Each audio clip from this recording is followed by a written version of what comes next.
Hi, I'm Charlie. I'm Mikaze. Welcome back to our channel! Yay! In this video, we're going to be going over 5 tips for those who are looking to apply for Canadian permanent residence through spousal sponsorship, with an emphasis on common law. We applied for Mikaze's permanent residence back in 2016 and got approved in 2017. And we wanted to share some of the things that we wish we knew prior to the process. Tip number 1. Prepare early and review the checklist. If you look at the Immigration Canada website, you'll notice quite a few forms and you'll have to submit quite a few documents. In our case, I'm Canadian and I sponsored Mikaze, so I was the sponsor. And I had to submit information relating to my personal information, my contact information, and do a short eligibility assessment. I also had to submit 5 years worth of my employment history along with my address. I was the applicant. I had to submit similar information as my sponsors, but more details. For example, there were questions related to my family members. Also, I needed to submit a timeline of what I have been doing in the past 10 years, such as studying, work, and traveling. In these forms, you have to explain details on your relationship. For example, when and how you first met, how long your relationship's been going for, whether your friends or family know about the relationship, and if you're married, then you have to give details about your ceremony as well. In order to acquire common law status, you must be living together and in a conjugal relationship for at least 1 year.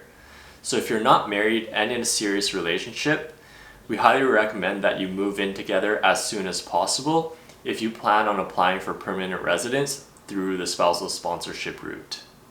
In addition to your forms, there's various documents that you have to submit to prove that your relationship is genuine. And the more evidence that you have available to submit, the better.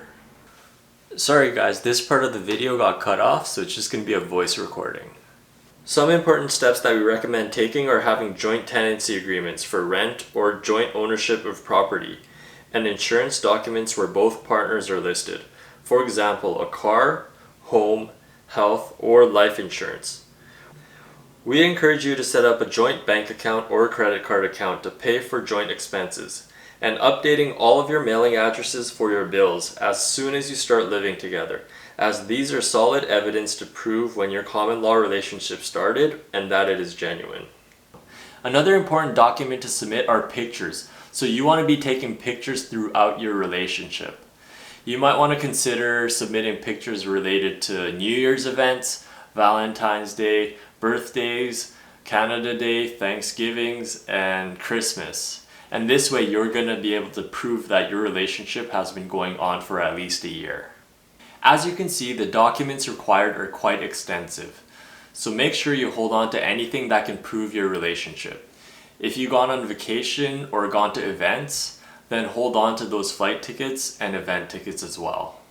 One more point to make is that there may be country-specific documents that you have to provide. So in our case, Mikaze had to submit her family register and police certificate from Japan. Tip number 2. Understand the options. Applying the inland or outland. When you apply for permanent residence through spousal sponsorship, you have 2 options. The first one is the spouse or common law class in Canada, which we'll refer to as inland. And the second one is the family sponsorship, which we'll refer to as outland. The main difference between an inland and an outland application is that with an inland application, you can apply for an open work permit at the same time as your permanent residence. However, if you do decide to leave the country, there's no guarantee that you'll be let back in. So if you do get denied entry into Canada, your application will be dismissed and you're going to have to start your application from scratch. With an outland application, you're free to travel. However, you cannot work unless you already have a working permit prior to applying for your permanent residence. And if you're selected for an interview, it'll likely be abroad.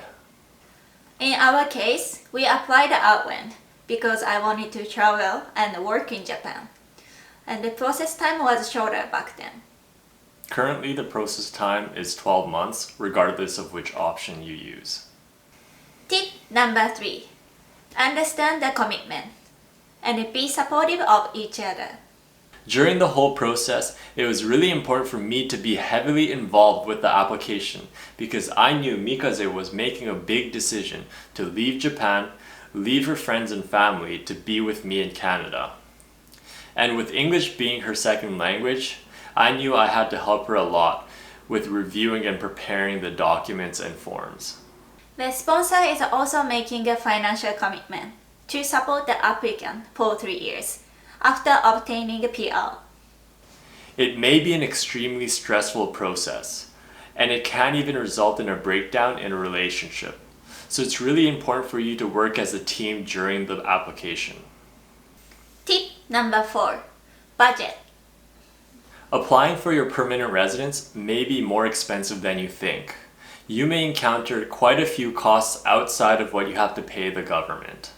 Currently, if you apply for your PR through spousal sponsorship, it'll cost $1,040 and an additional $255 if you apply for an open work permit. If you choose to hire a consultant or a lawyer to assist you with your application, it'll probably cost a minimum of $2,000. You also have to take a medical exam as part of your application, and that cost us about $250. We also had to submit translations of our Japanese documents, and that cost about $200. We traveled to Japan to retrieve some documents, which cost us about $3,000 for our flights. If you are selected for an interview, you will need to go to the interview location.